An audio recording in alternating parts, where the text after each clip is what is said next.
கோவையில் மின் இணைப்புக்கு பெயர் மாற்றம் செய்ய லஞ்சமாக கொடுத்த பணம் 28 ஆண்டுகளுக்கு மீண்டும் புகார்தாரரிடம் ஒப்படைக்கப்பட்ட சம்பவம் நிகழ்ந்துள்ளது. வீட்டு மின் இணைப்புக்கு பெயர் மாற்றம் செய்ய மின் ஊழியர்கள் 500 ரூபாய் லஞ்சமாக கேட்பதாக 1996ஆம் ஆண்டு கோவை வடவள்ளி பகுதியைச் சேர்ந்த சமூக ஆர்வலரான கதிர் மதியோன் லஞ்ச ஒழிப்புத்துறையினரிடம் புகார் தெரிவித்திருந்தார். அதன்படி மறைந்து நின்றிருந்த லஞ்ச ஒழிப்புத்துறை அதிகாரிகள் லஞ்சம் வாங்கிய மின் ஊழியரை கைது செய்து சிறையில் அடைத்தனர். மேலும் இந்த வழக்கு 2001ஆம் ஆண்டு முடிவடைந்த நிலையில் லஞ்சமாக கொடுத்த 500 ரூபாய் திரும்பி வழங்க கோரி 2007ஆம் ஆண்டு கதிர் மதியோன் உயர்நீதிமன்றத்தில் மனு தாக்கல் செய்திருந்தார்.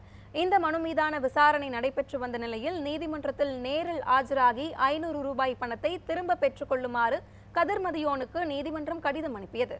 அதன்படி நீதிமன்றத்தில் ஆஜரான கதிர் மதியோனிடம் 28 வருடங்களுக்கு முன்பு லஞ்சமாக கொடுத்த 500 ரூபாய் திரும்ப ஒப்படைக்கப்பட்டுள்ளது. விஜிலன்ஸ் அண்ட் ஆன்டி கரப்ஷன் டிபார்ட்மெண்ட்டில் நான் கம்ப்ளைண்ட் பண்ணேன். நான் கம்ப்ளைண்ட் பண்ணோன்னே இந்த விஜிலன்ஸில் எப்போ பொறுத்த வரைக்கும் யார் கம்ப்ளைண்ட் பண்ணுறாங்களோ அவங்க தான் வந்து பணத்தை கொடுக்கணும். ஸோ அதனால் எனக்கு அந்த 500 ரூபாயை வந்து நான் 4 100 ரூபா நோட்டும் 2 50 ரூபா நோட்டும் வந்து 500 ரூபாய் வந்து விஜிலன்ஸ் ஆன்டி கரப்ஷனில் கொடுத்தேன். அப்புறம் அதை வந்து அவங்க ஃபார்மாலிட்டிஸ் அந்த ப்ராசஸ் எல்லாம் பண்ணி அந்த நோட்டை கொடுத்து தான் வந்து ட்ராப் பண்ணுறதுக்கு அங்கே அவங்களுக்கு கொடுக்க சொல்லி சொன்னாங்க அந்த ஆஃபீஸில். ஸோ லஞ்சம் கேட்டவர்கிட்ட கொண்டு போய் கொடுத்ததுக்கப்புறம் அதையை பேஸ் பண்ணி வந்து விஜிலன்ஸ்லேயும் ஆக்ஷன் எடுத்தாங்க. பிடிச்சி அரெஸ்ட் பண்ணி அதை இம்மீடியட்டாக சப்சிக்வெண்ட்டாக ஆக்ஷன் எடுத்து அதை கோர்ட்டில் ப்ரொடியூஸ் பண்ணிட்டாங்க அந்த நோட்டெல்லாம்.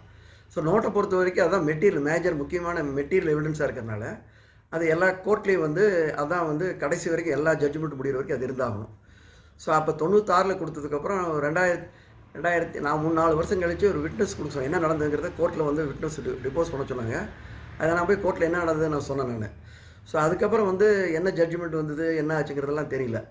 இப்போ 2024 28 வருஷம் கழித்து கோர்ட்லேருந்து வந்து உங்கள் கேஸ் எல்லாம் முடிஞ்சிருச்சு, அந்த பணத்தை திருப்பி வாங்கிங்கன்னு சொல்லி ஒரு லெட்டர் வந்தது. அந்த லெட்டர் வந்ததை பேஸ் பண்ணி நான் போய் கோர்ட்டில் பணத்தை திருப்பி வாங்கிட்டு